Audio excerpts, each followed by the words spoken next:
Hasil kita hari ni satu ikan puyuh besar, dua ikan puyuh, dua anak lampam kot. Ikan puyuh yang besar dah dah meninggal dah, dah mati dah. 3 ekor lagi hidup. Okey lah buat rasa-rasa kan. Aduh, tapi macam tak puas pula. Nanti aku sambung petang ni.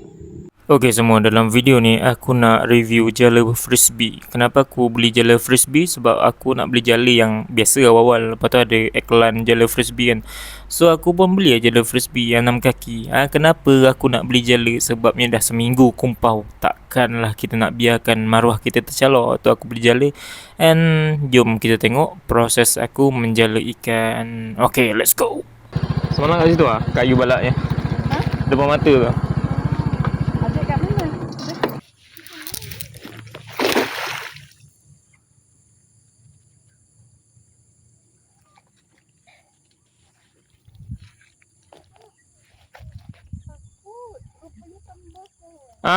Ada lubang-lubang.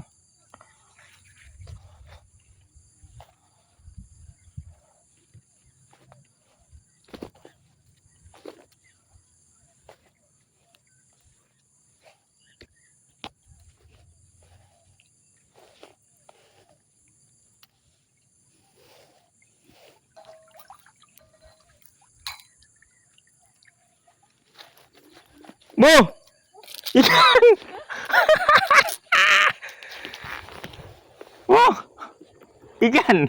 Ikan. Kereta. Oi.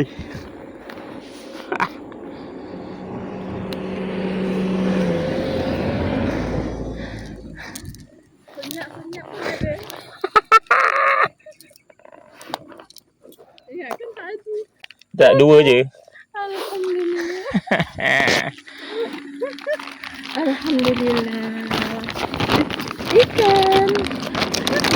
Hari tu ibu nampak orang lagi besar macam ni. Jap. Dia bawa kat sini lah. Patut bawa air. Ya, abang semalam tu ikannya besar. Tapi seekor je. Patut dah bawa air je. Orang lain kalau gini dia lepaskan kot. Adik tidak lah. Allah. Hai. Dah sekian lama. Nak bawa air boleh je celup situ. Celup air sikit. Ambil air dulu. Untuk spot pertama, anak ikan 2 ekor. Ni 6 kaki lah. Okey, macam ni jandanya. Lepas tu dia ada ni untuk letak kat tangan kan. 4, 5 dalam 7 meter lah. Kiranya kalau korang nak banding daripada atas jambatan tu, kira boleh lah.